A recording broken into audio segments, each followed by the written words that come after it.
Good afternoon everyone. आज का जो हमारा टॉपिक रहेगा, सब्जेक्ट रहेगा मैनेजरियल इकोनॉमिक्स। और मैनेजरियल इकोनॉमिक्स में जो हमारा टॉपिक रहेगा वो रहेगा role of managerial economist in an firm.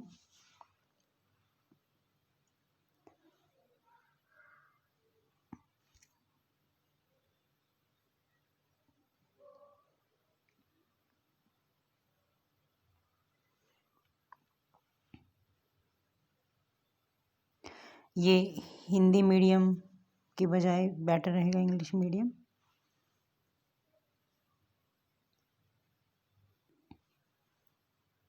जैसा कि आप स्क्रीन पे देख रहे हैं, रोल ऑफ मैनेजरियल इकोनॉमिस्ट। इस चैप्टर में हम या आप बोल सकते हैं इस लेक्चर में हम 3-4 चीज़ें डिस्कस करेंगे कि किसी भी ऑर्गेनाइजेशन में मैनेजरियल इकोनॉमिस्ट किस पोस्ट पे अपॉइंट होंगे, क्या क्या उनकी क्वालिफिकेशन रहेगी, क्या उनका रोल रहेगा, रिस्पॉन्सिबिलिटी रहेंगी और कौन कौन से फंक्शंस हैं जो वो परफॉर्म करेंगे, and significant of managerial economist in या फिर रोल ऑफ उनके रोल की क्या अहमियत रहेगी, वो सब चीज़ें डिस्कस करेंगे। सबसे पहले जो हम लास्ट लेक्चर में डिस्कस कर चुके हैं कि मैनेजरियल इकोनॉमिक्स जो एक एज ए सब्जेक्ट है, managerial economics is all about decision making in a firm.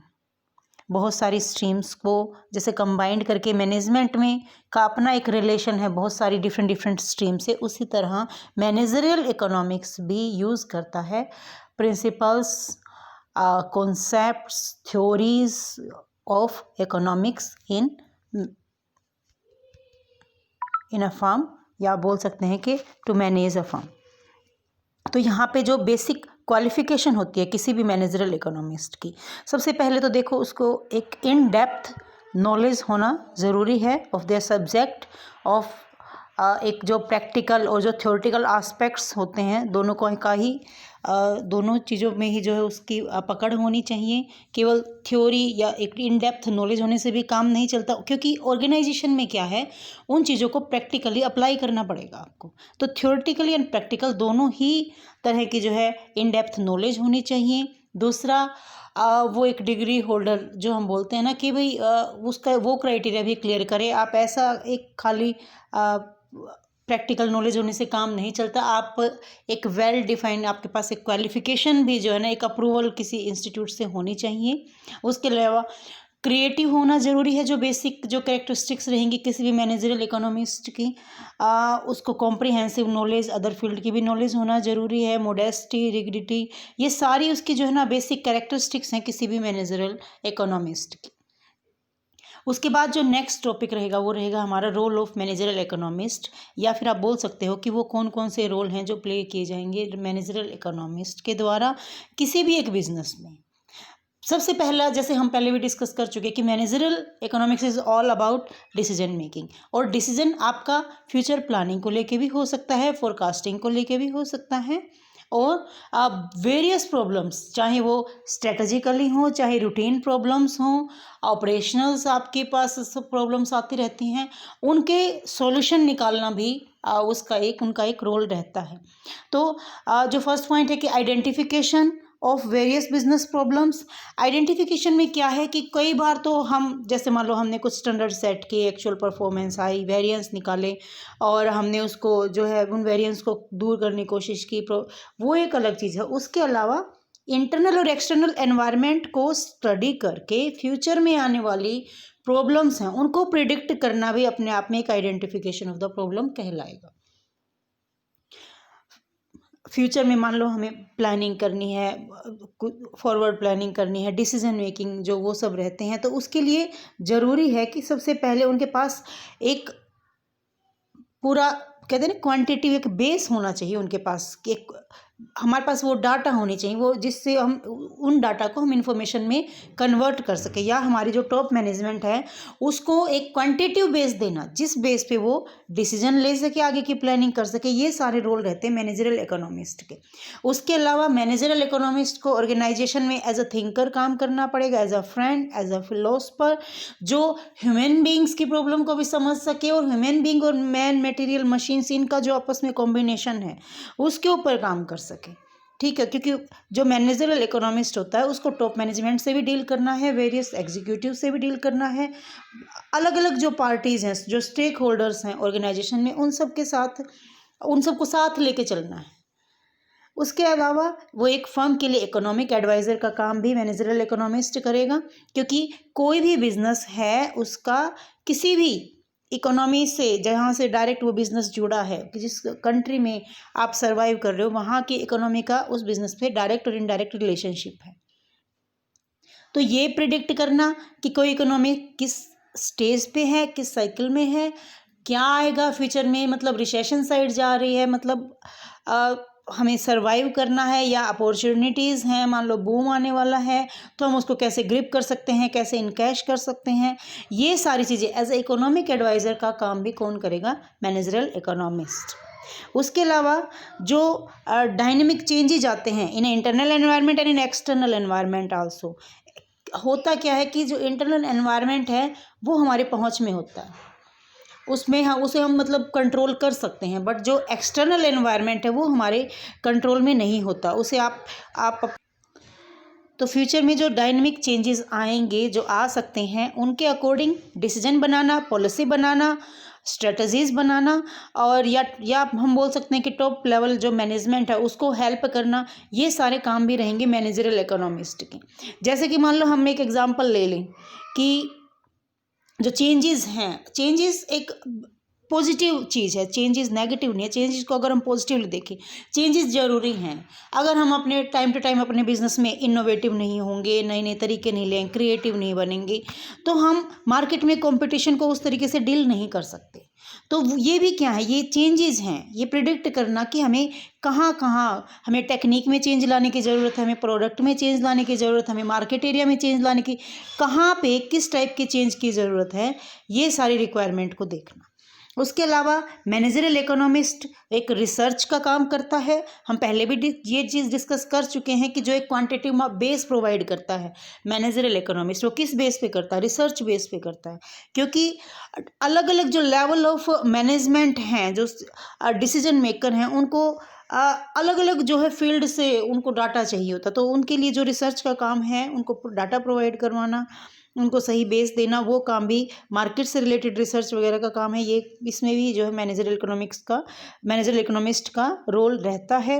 बहुत सारी पॉलिसीज़ हैं, चाहे वो आपकी इंटरनल पॉलिसीज़ हैं, एक्सटर्नल पॉलिसीज़ हैं, उनमें उनको जो है बेटर डिज़ाइन करना, इम्प्लीमेंट कराना, सक्सेसफुल इम्प्लीमेंट कराना, फिर कंटिन्यूस मॉनिटरिंग भी करना, उनमें चेंजेस भी आते हैं, ये सारे काम मैनेजरल इकोनॉमिस्ट के रहते हैं। उसके अलावा आपका जो एनवायरनमेंट है, एक्सटर्नल फैक्टर हैं, इंटरनल फैक्टर हैं, उन सब की इन डेप्थ नॉलेज रखना, ये भी किसका रहेगा रोल? इसमें भी मैनेजरल इकोनॉमिस्ट का। उसके बाद आता है function of managerial economist. Management के फंक्शंस के बारे में हम बखूबी जानते हैं कि planning, organising, staffing, directing, controlling, ये सब।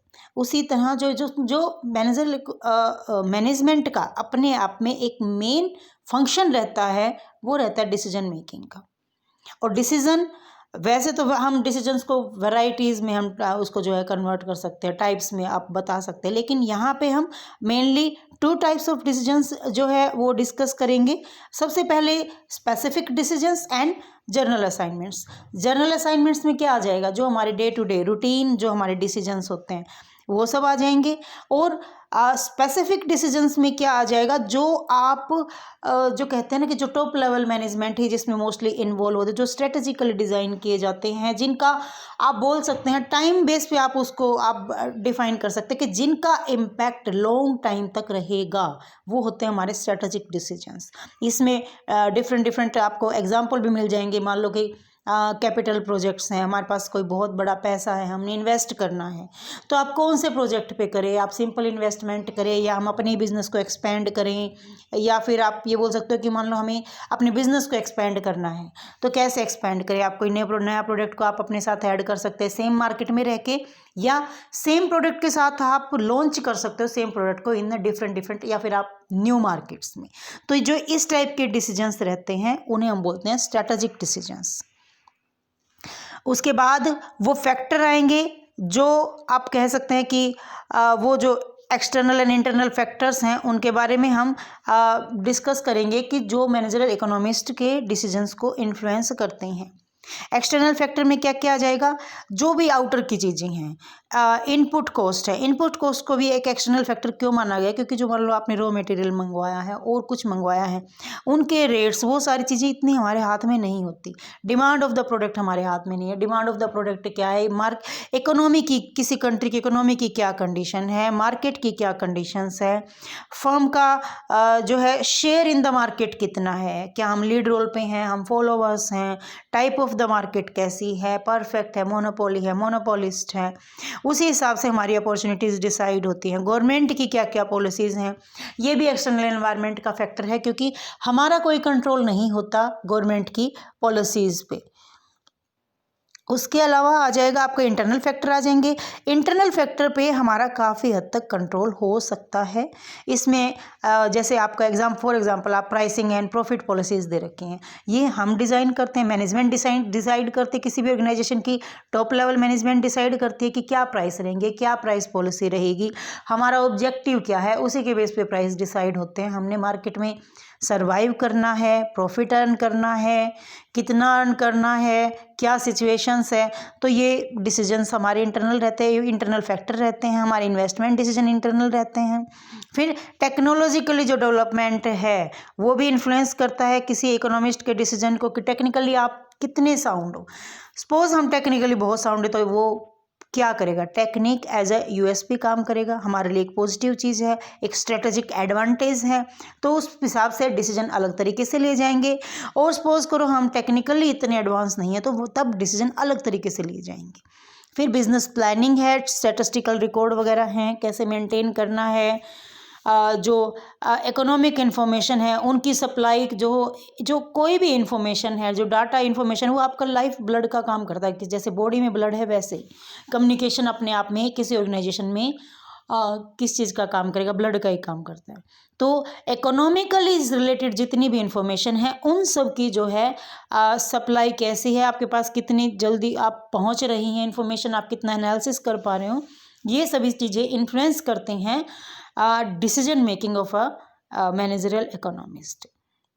फिर उसके बाद आता है रिस्पॉन्सिबिलिटीज़ को भी हम नहीं छोड़ सकते, क्योंकि जहाँ रोल हैं, फंक्शंस हैं, पावर दी गई है आप, तो वहाँ पे रिस्पॉन्सिबिलिटी ऑटोमेटिकली साथ अटैच हो जाती हैं।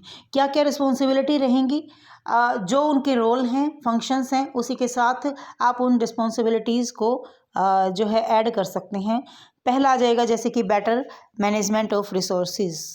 Managerial economics is all about utilisation of resources, better utilisation of resources. तो ये रिस्पॉन्सिबिलिटी हो जाती है एक मैनेजरियल इकोनॉमिस्ट की, कि ऑर्गेनाइजेशन के सभी रिसोर्सेज का बेस्ट यूज़ हो पाए, बेटर फोरकास्टिंग हो पाए। इंफॉर्मेशन के बारे में हम डिस्कस कर चुके हैं कि वो एक लाइफ ब्लड का काम करता है ऑर्गेनाइजेशन के लिए।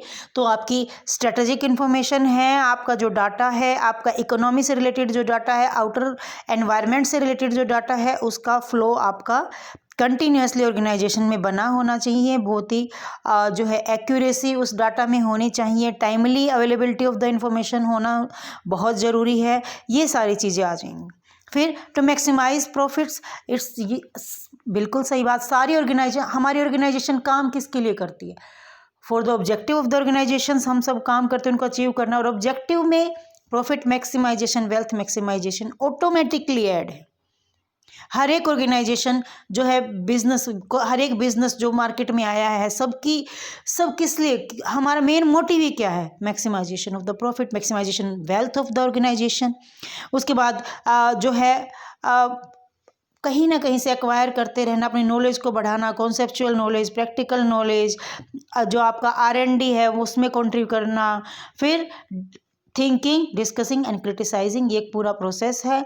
आपने कंटिन्यूसली अपनी नॉलेज को बढ़ाना है, चीज़ों को डिस्कस करना है, क्रिटिसाइज भी करना है।